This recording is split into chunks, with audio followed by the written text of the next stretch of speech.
I'm Max Pringle with these headlines. The names of dozens of powerful men are listed as clients of the late financier and accused sex trafficker Jeffrey Epstein in previously secret court documents that have been unsealed.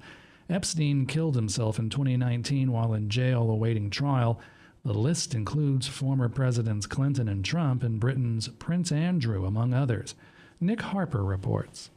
More than 150 people are named in these court documents, and now the first names are out, among some 943 pages of previously sealed legal paperwork. Bill Clinton and Donald Trump are among those names, which is no real surprise, as both former presidents had been photographed with the late financier. Clinton is named more than 50 times in the filings, but there's no implication or suggestion of any wrongdoing. Similarly, the documents contain no alleged wrongdoing or illicit behaviour by Donald Trump. I'm Nick Harper in Washington. Former President Trump is asking the Supreme Court to rule on his eligibility to appear on the Colorado state primary ballot. A court in that state recently ruled Trump was ineligible because of his role in the January 6th insurrection. Sagar Magani reports.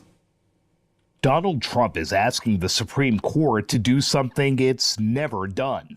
The ex-president wants the High Court to review a Colorado Supreme Court ruling banning him from the state's ballot. The decision marked the first time a section of the 14th Amendment prohibiting those who engaged in insurrection was used to keep a presidential contender off the ballot. The Civil War-era clause has been used so sparingly that the nation's highest court has never ruled on it. Trump's move comes a day after he appealed a ruling by Maine's top elections official that he's ineligible for the state's ballot over his role in the Capitol riot. Trump remains on the ballot in both states while the appeals play out. Sagar Meghani, Washington.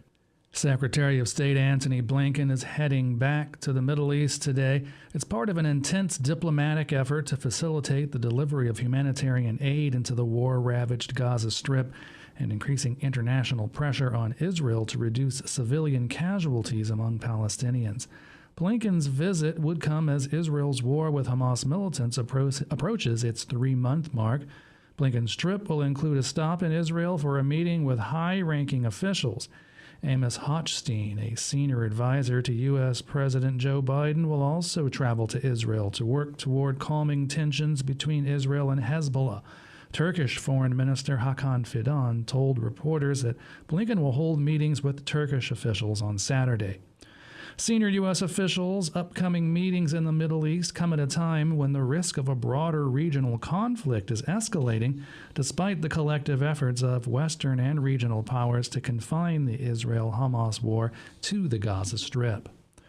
Russia and Ukraine have exchanged hundreds of prisoners of war in the biggest single release of captives since Russia's full-scale invasion in February of 2022. Ukrainian authorities say that 230 Ukrainian POWs returned home in the first exchange in almost 5 months. Russia's defense ministry said that 248 Russian servicemen have been freed under the deal sponsored by the United Arab Emirates. The foreign ministry in the UAE has attributed the successful swap to the country's friendly ties to both countries. The UAE has maintained close economic ties with Moscow despite Western sanctions and pressure on Russia after it launched its full-scale invasion of Ukraine in 2022. The environmental group Corazon Latino has been awarded $15,000 to help Latino communities in Arizona fight climate change. More from Alex Gonzalez.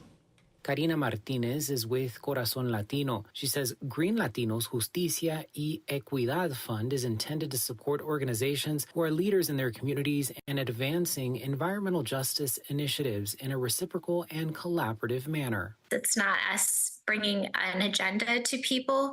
It's creating an agenda from what the needs, but also the solutions are that they see within their own communities. Martinez says it's important to make sure the projects and initiatives being worked on are culturally resonant. One of the programs Martinez highlights, called Descubre el Bosque, is supported by the U.S. Forest Service and aims to engage Spanish-speaking communities in natural resource conservation. I'm Alex Gonzalez reporting. And I'm Max Pringle. Those are some of the headlines.